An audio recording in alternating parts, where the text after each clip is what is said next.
Assalamu alaikum. Dear students, I am again hoping that you have a fantastic day. Today in this part of video, we are going to discuss the important phylum of animal kingdom, that is phylum Aschelhelminthes. We are continuing our lecture series of animal kingdom. These lectures are very important for the classes 9th, 11th and NEET students. Those students who are preparing NEET, these videos are going to help them a lot, and the students who are studying bio, and the students who want to learn something new, and the students who want to learn basics to a high level, these lectures are going to help them. So I recommended you that subscribe my YouTube channel and share them to your friends and those friends who are also studying bio. So without wasting your time, I'm let's put light on the SK helminths. First of all, we will start from the point why they are called roundworms. Why SK helminths are called roundworms. So let's discuss that point. Why they are called roundworms. I will write here the SK helminths are called roundworms. आप इस पे general characteristics पे excretory system पे extra extra इस पे आप ना देखिए, बस आप ये चीज़ याद रखिए कि मैं यहाँ पे क्या लिख रहा हूँ, इस पे फोकस करिए आप. Why they are called round worms? Because their body is cylindrical in shape. यहाँ पे आप देख सकते हैं इनकी बॉडी, यहाँ पे भी आप देख सकते हैं इनकी बॉडी सिलेंड्रिकल है, यहाँ पे भी आप देख सकते हैं इनकी बॉडी क्या है, सिलेंड्रिकल है. And elongated at both ends, यहाँ देख सकते हैं आप इलोंगेटेड है और टैपरिंग है at the both ends. And that is the reason this feature give them a round shape. जब इनको हम क्रॉस सेक्शन में देखते हैं तो ये हमें राउंड दिखाई देती है, इसलिए इनको हम कहते हैं round worms. That was the first point. That was the first point. Now we will start from the habitat. Habitat से अगर हम स्टार्ट करेंगे कि habitat प्लेस होती है, जगह होता है जहां पे एक ऑर्गेनिज्म अपना लाइफ साइकिल कंप्लीट करता है. यहाँ पे अब हम लिखेंगे ये हैबिटेट है, ठीक है. Habitat is a place where an organism can survive, where an organism can complete its life cycle. ठीक है. So इनका हैबिटेट क्या है? इनका हैबिटेट एक्वेटिक भी है और टेरेस्ट्रियल भी है. ये पानी में रहना भी पसंद करते हैं और ये टेरेस्ट्रियल भी हो सकते हैं, यानी on the surface of land पे भी होते हैं. फ्री लिविंग का मतलब है ये इनको होस्ट ऑर्गेनिज्म की कभी कभी जरूरत नहीं होती, ये फ्रीली होते हैं, मस्त होते हैं, जहाँ चाहे रहना पसंद करते हैं. यानी किसी होस्ट ऑर्गेनिज्म में ये कभी कभी नहीं रहते, यानी इनमें कुछ ऐसे इंडिविजुअल्स हैं जो होस्ट ऑर्गेनिज्म में नहीं रहते हैं.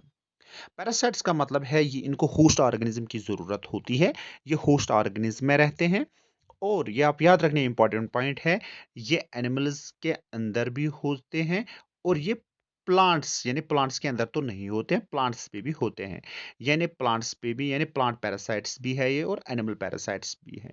ज्यादातर एनिमल्स में मोस्टली ये क्या होते हैं, ये एंडो पैरासाइट्स होते हैं. ये पॉइंट भी आप याद रखना. उसके बाद हम लेवल ऑफ ऑर्गेनाइजेशन डिस्कस करने वाले हैं. लेवल ऑफ ऑर्गेनाइजेशन इनकी क्या है, वो है ऑर्गन सिस्टम. यानी इनकी बॉडीज जो है ना, इनकी इनकी बॉडी में ऑर्गन्स पाए जाते हैं. इनमें माउथ प्रेजेंट होता है, इनमें इंटेस्टाइन्स प्रेजेंट होते हैं, ठीक है, इसलिए इनमें ऑर्गन सिस्टम ऑफ ऑर्गेनाइजेशन होती है. बॉडी प्लान का मतलब है इनकी बॉडी कैसे प्लान की है, मतलब इनकी इनकी बॉडी अगर हम देखेंगे अंदर से, वो क्या है, वो है ट्यूब विद इन ट्यूब. ये इंपॉर्टेंट है, ये आप याद रखना, ट्यूब विद इन ट्यूब. इसका मतलब क्या है ट्यूब विद इन ट्यूब? देखिए, इसका मतलब यह है कि एक ट्यूब है इसकी इनकी बॉडी के अंदर, और ये ट्यूब जो है इसके सराउंडिंग्स में दूसरा ट्यूब है. So what does it mean? It means that they have outer tube, ये आउटर ट्यूब है, और ये इनर ट्यूब है. जो इनका आउटर ट्यूब है, outer tube consists of body wall, skin, muscles और स्केलेटल सिस्टम. ठीक है. ये जो आउटर ट्यूब है, इस आउटर ट्यूब में एक तो इनका बॉडी वॉल है, स्किन है, मसल्स है और स्केलेटल सिस्टम है. अगर हम इनर ट्यूब की बात करेंगे, जो इनका इनर ट्यूब होता है, that inner tube starts from the mouth. वो स्टार्ट होता है किससे? वो स्टार्ट होता है माउथ से, एंड्स एट, और वो एंड होता है किससे? अनस से. ये है दूसरा ट्यूब. ठीक है. आउटर ट्यूब जो है इनका, वो क्या है, वो बॉडी वॉल से बना होता है, skin, muscles and skeletal system. और जो इनका इनर ट्यूब होता है, ठीक है, जिसमें डाइजेस्टिव ट्रैक आता है, जो स्टार्ट होता है from mouth to the ends. ये इसी का मतलब है ट्यूब विद इन ट्यूब. ठीक है, आई बात समझ? ओके. उसके बाद अगर हम इनकी सिमेट्री देखेंगे, इनकी सिमेट्री बाइलेटरल सिमेट्री है. बाइलेटरल सिमेट्री का मतलब है कि इनकी बॉडी दो इक्वल पार्ट्स में डिवाइड होती है, लेकिन खाली एक प्लान से। ठीक है, वो ऑलरेडी हमने डिस्कस किया है कि सिमेट्री जो है वो सिमेट्री के कितने टाइप्स हैं। ठीक है, वो ऑलरेडी हमने इसको ज्यादा डिस्कस करने की जरूरत नहीं है।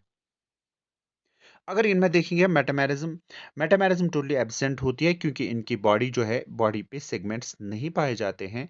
So here metamerism is absent.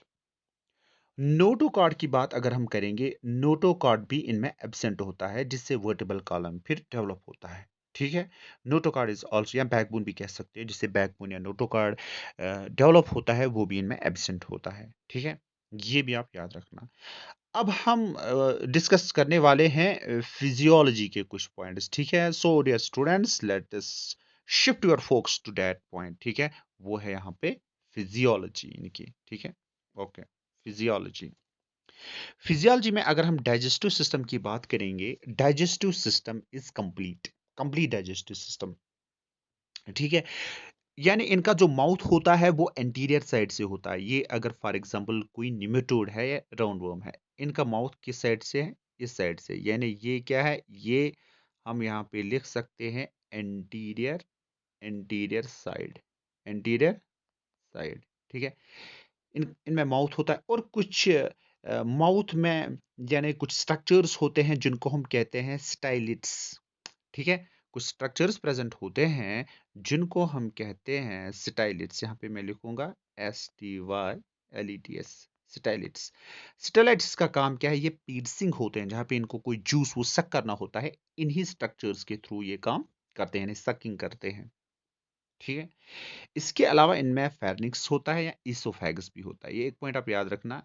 यहाँ पे माउथ है, माउथ एंटीरियर साइड से होता है। ठीक है, कुछ स्ट्रक्चर्स होते हैं जिनको हम कहते हैं स्टाइलिट्स, STYLETS, स्टाइलिट्स। ताकि मैं जल्दी इसलिए लिख रहा हूँ कि ताकि हमारा वीडियो ज़्यादा लंबा ना बने, और आप, मैं स्पेलिंग भी मैंने बोली है ताकि अगर आप नोट मेकिंग करें वो आप कर सकते हैं। ठीक है, STYLETS, stylets are the piercing or teeth like structures. ठीक है, क्योंकि इनमें टीथ तो फुली डेवलप्ड नहीं होते हैं, इसलिए टीथ लाइक स्ट्रक्चर्स होते हैं जो पियर्सिंग में मदद करते हैं, जो किसी चीज को खाने में, सक करने में मदद करते हैं।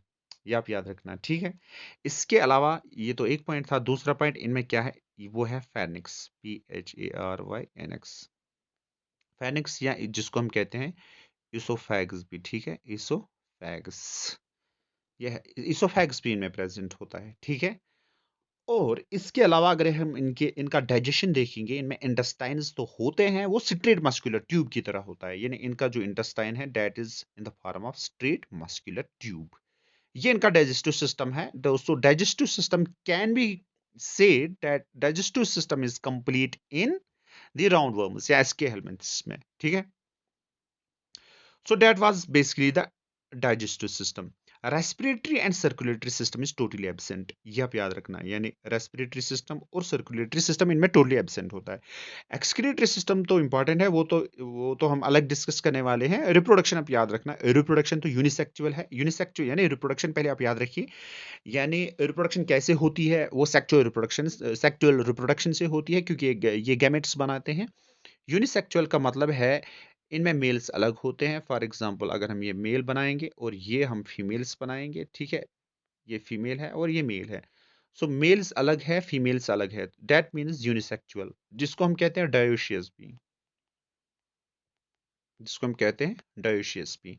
जब मेल्स अलग होंगे, जब सेक्स सेपरेट होंगे, इनको हम कहते हैं डायोशियस। जैसे human beings are also unisexuals, we are dioecious, we have dioecious condition, means we have separate sexes. Males तो अलग होते हैं और फीमेल्स अलग होते हैं। अच्छा, अगर दोनों सेक्सेस हमें एक ही इंडिविजुअल में मिलेंगे, ठीक है, फॉर एग्जांपल ये कोई यहाँ पे इंडिविजुअल है, इस ये फीमेल भी है और मेल भी है, ठीक है, यानी दोनों सेक्सेस एक ही इंडिविजुअल में प्रेजेंट है। ठीक है, इट मींस एक ही इंडिविजुअल यानी स्पर्मेटोजोन भी प्रोड्यूस करेगा और ओवम भी प्रोड्यूस करेगा। What does it mean? It this condition is called hermaphrodite condition. इस कंडीशन को हम कहते हैं हर्माफ्रोडाइट, PHRODIT,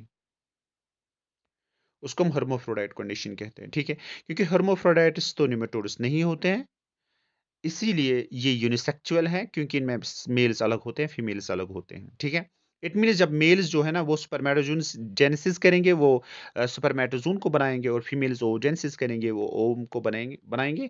इसके बाद इनका फ्यूजन होगा, फर्टिलाइजेशन होगी, और यही है सेक्सुअल रिप्रोडक्शन। ठीक है, रिप्रोडक्शन सेक्सुअल रिप्रोडक्शन है, और सेक्सुअल रिप्रोडक्शन जब होती है तो फिर फर्टिलाइजेशन होगी। फर्टिलाइजेशन क्या है इनमें? Fertilisation is internal. यहाँ पे देख सकते हैं फर्टिलाइजेशन इंटरनल है, यानी मेल्स जो होते हैं ना ये अपने स्पर्मेटोजून यानी ये अपने मेल गेमेट्स इंट्रोड्यूस करते हैं किन में? फीमेल्स में। उसके बाद वो रिप्रोडक्टिव ट्रैक के थ्रू यानी फीमेल गेमेट्स तक पहुंचते हैं और वहां पे फ्यूजन होता है, और उसी को कहते हैं हम fertilization. And this fertilization is internal because the gamete is fused inside the body of an individual. That is called the internal fertilization. इसके बाद हम नेक्स्ट पॉइंट डिस्कस करने वाले हैं, यहाँ पे आप देख सकते हैं इसके बाद, that is the development. Development इनमें क्या है? डेवलपमेंट इनमें डायरेक्ट भी है, इनडायरेक्ट भी है। Both development is direct as well as indirect development. ठीक है, अगर आप देखेंगे कि क्या है, what is direct development? Direct development का मतलब है जब when an organism does not go through drastic change. जब ऑर्गेनिज्म ड्रास्टिक चेंज में, जब ऑर्गेनिज्म को ड्रास्टिक चेंज नहीं आएंगी, यानी ऑर्गेनिज्म डायरेक्टली जो नया जो इंडिविजुअल होगा, जो ऑफस्प्रिंग होगा, that resembles to the adult one, वो डायरेक्ट मतलब इसमें वही फीचर्स होंगे जो एक एडल्ट वन में होते हैं, उसको हम कहते हैं डायरेक्ट डेवलपमेंट। इनडायरेक्ट डेवलपमेंट एक ऐसी डायरेक्ट डेवलपमेंट है जिसमें यानी एक इंडिविजुअल में मेटामॉर्फोसिस होती है। ठीक है, इसमें कुछ ऐसे फीचर्स प्रेजेंट होते हैं, वो फिर डिसअपियर होते हैं, और डिसअपियर होने के बाद वो नए इंडिविजुअल की तरह दिखता है, उसको हम कहते हैं इनडायरेक्ट डेवलपमेंट। जैसे फॉर एग्जांपल मेटामॉर्फोसिस कुछ इंसेक्ट्स में होती है। ठीक है, आया समझ आपको? जैसे फॉर एग्जांपल फ्रॉग्स, इनमें मेटामॉर्फोसिस होती है।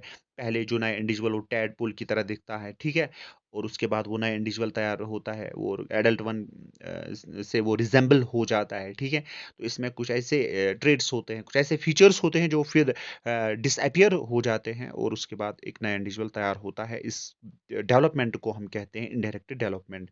सो इनडायरेक्ट डेवलपमेंट एक ऐसी डेवलपमेंट होती है जिसमें एक ऑफस्प्रिंग में ड्रास्टिक चेंज आती है। कुछ ऐसे फीचर्स होते हैं जिन फीचर्स की वजह से एक ऑफस्प्रिंग अपने एडल्ट वन की तरह नहीं दिखता है। वो फीचर्स, वो ट्रेड्स, वो ऑर्गन्स वो फिर डिसअपियर हो जाते हैं। उसके बाद वो नए इंडिविजुअल, नए एडल्ट वन की तरह लगता है। उस डेवलपमेंट को हम डायरेक्ट डेवलपमेंट कहते हैं। उसके बाद अगर हम देखेंगे इनका एक्सक्रीटरी सिस्टम, सो अब हम इस ये वाला पॉइंट डिस्कस करने वाले हैं, इनका एक्सक्रीटरी सिस्टम कैसा है। यहाँ पे आप देख सकते हैं, मैंने लिखा भी है एक्सक्रीटरी सिस्टम जो है इनमें वो कैसा है, यानी एक्सक्रीशन ये कैसे करते हैं। ठीक है, आप याद रखना कि एक्सक्रीशन जो है ना ये कैसे करते हैं। एक्सक्रीशन एक ऐसी प्रोसेस है जिस प्रोसेस में एक इंडिविजुअल अपने एक्सक्रीटरी प्रोडक्ट्स को रिमूव करता है। ठीक है, एक्सक्रीशन ऑकर्स बाय रिनेटी सेल्स, इनमें स्पेशलाइज्ड सेल्स होती है जिनको हम कहते हैं रिनेटी सेल्स। रिनेटी सेल्स क्या सेल्स होती है जिन सेल्स के थ्रू ये एक्सक्रीशन करते हैं। यहाँ पे देख सकते हैं, मैंने यहाँ पे लिखा है एक्सक्रीटरी पोर। एक्सक्रीटरी पोर जो है बेसिकली ये कहाँ प्रेजेंट होता है? पहले मैं रिनेटी सेल का डायग्राम बनाऊंगा क्योंकि ये एनसीईआरटी में दिया हुआ है, क्योंकि एनसीईआरटी के पॉइंट्स ज्यादातर मैं डिस्कस करता हूँ, मैं एनसीईआरटी के बाहर नहीं जाता हूँ। ठीक है, ये एक रेनिटी सेल है, ऊपर एक्सक्रीटरी पोर है। ठीक है, ये है यहाँ पे क्या? एक्सक्रीटरी पोर, एक्सक्रीटरी पोर। ठीक है, तो ये जो सेल है इस सेल को हम कहते हैं रेनिटी सेल। ठीक है, और ये एच लेटर की तरह है। ठीक है, सो अगर आपको एमसीक्यू आएगा किसी भी एग्जामिनेशन में कि the excretory system of round occurs by Raynaud's cells and what is the shape of Raynaud's cell, that is H shaped, और इनके ऊपर एक excretory pore होता है।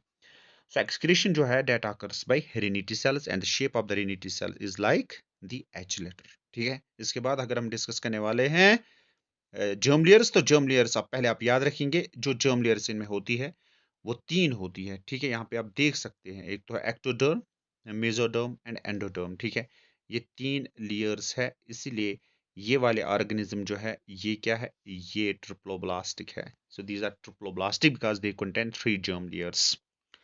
सो जर्म लेयर जो जर्म लेयर्स कब बनती है? जब एम्ब्रियो जब डेवलप होता है, इसमें तीन लेयर्स बनती हैं। इन तीन लेयर्स जो होती है ना, इन तीन लेयर्स से डिफरेंट ऑर्गन्स बनते हैं। ठीक है, वो जो तीन लेयर्स जो बनते हैं जब एम्ब्रियो डेवलप हो जाता है इन 3 लेयर्स, जो सेल्स की वो 3 लेयर होती है उनको हम कहते हैं जर्म लेयर्स, ठीक है। सो जब 2 जर्म लेयर्स प्रेजेंट होंगे so that means they are diploblastic. अगर 3 जर्म लेयर्स प्रेजेंट होंगी तो it means that those organisms are triploblastic animals, ठीक है। So Aschelminthes or nematodes or roundworms are triploblastic animals because they contain 3 germ layers, ठीक है। आई बात समझ।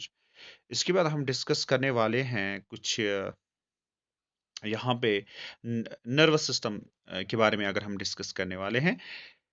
अगर हम इस पॉइंट को डिस्कस करेंगे, इनका जो नर्वस सिस्टम है, दैट नर्वस सिस्टम जो है दैट इज वेरी कॉम्प्लेक्स कह सकते हैं हम। इनका नर्वस सिस्टम जो है वो कुछ कंपोनेंट्स का बना होता है। देखिए मैं यहाँ पे लिखूंगा, एक तो होता है इनमें नर्व रिंग, ठीक है। इनमें नर्व रिंग होती है, ये एक पॉइंट है, ठीक है। इसके बाद नर्व रिंग के बाद नर्व कॉर्ड भी होती है, ठीक है। नर्व कॉर्ड भी होती है, ठीक है। इसके अलावा मैं यहाँ पे लिखूंगा, यू जस्ट वेट प्लीज, यहाँ पे मैं लिखूंगा। इसके अलावा सेंसरी स्ट्रक्चर्स प्रेजेंट होते हैं, ठीक है। यहाँ पे मैं लिखूंगा सेंसरी स्ट्रक्चर्स, जैसे फॉर एग्जांपल एम्फिड्स,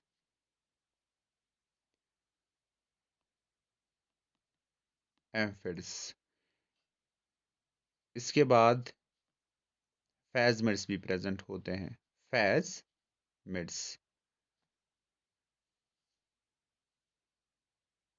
फेजमिड्स। इसके बाद जो है इनमें सेंसरी पैपिली भी होता है, S,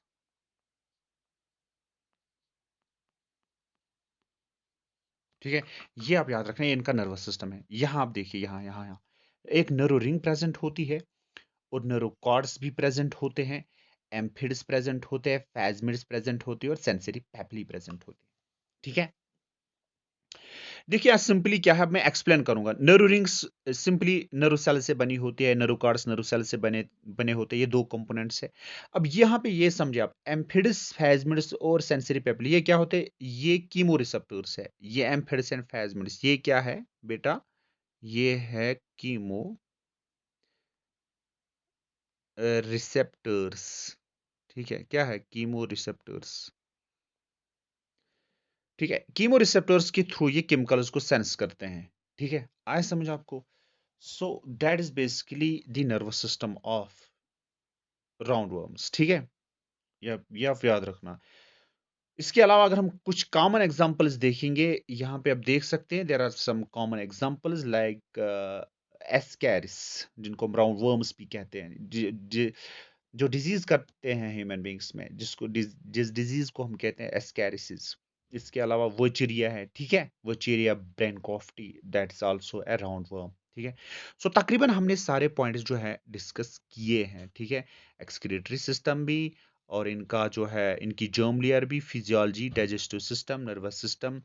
so we have discussed almost all points, ठीक है। यहाँ पे याद रखना, ये कुछ हैं, देखिए ये कुछ मैंने विजुअल डायग्राम्स रखे हैं इसमें, ताकि आपको आइडिया आ जाएगा कि ये राउंडवर्म्स या एस्केहेलमिंथेसिस कैसी होती है।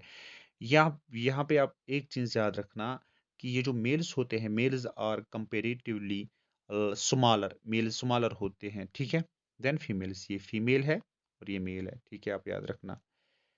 इसके अलावा यहाँ पे भी आप इस डायग्राम में भी देख सकते हैं, ये भी है राउंड वर्म्स, ये मेल्स और स्मॉलर देन फीमेल्स, ठीक है। ये आप याद रखना। ये है जर्म लेयर्स, यहाँ पे आप देख सकते हैं दे आर राउंड व्हेन, जब हम उनको व्यू करते हैं क्रॉस सेक्शन में, है ना, राउंड राउंड एक बाल की तरह, ठीक है, एक टायर की तरह, that's the reason they are called round worms, ठीक है। यहाँ पे आप देख सकते हैं ये है इनका, यहाँ पे आप देख सकते हैं ये है इनका nervous system. So dear students, हमने सारे पॉइंट्स डिस्कस किए हैं। आई होप आपने ये वीडियो जो है अच्छे से समझा है। इसमें जितने भी पॉइंट्स मैंने एक्सप्लेन किए हैं आपने अच्छे से इनको याद रखा है, ठीक है। I hope that you will keep my channel subscribe and you will support me and you will share these videos to your friends। और आप कमेंट भी कर सकते हैं कि आपको कहाँ पे कंफ्यूजन हुआ है, आप नेक्स्ट जो है सीरीज कौन सी सीखना चाहते हैं, मैं इसी पे वीडियो बनाऊंगा। तब तक के लिए गुड बाय, अल्लाह हाफिज।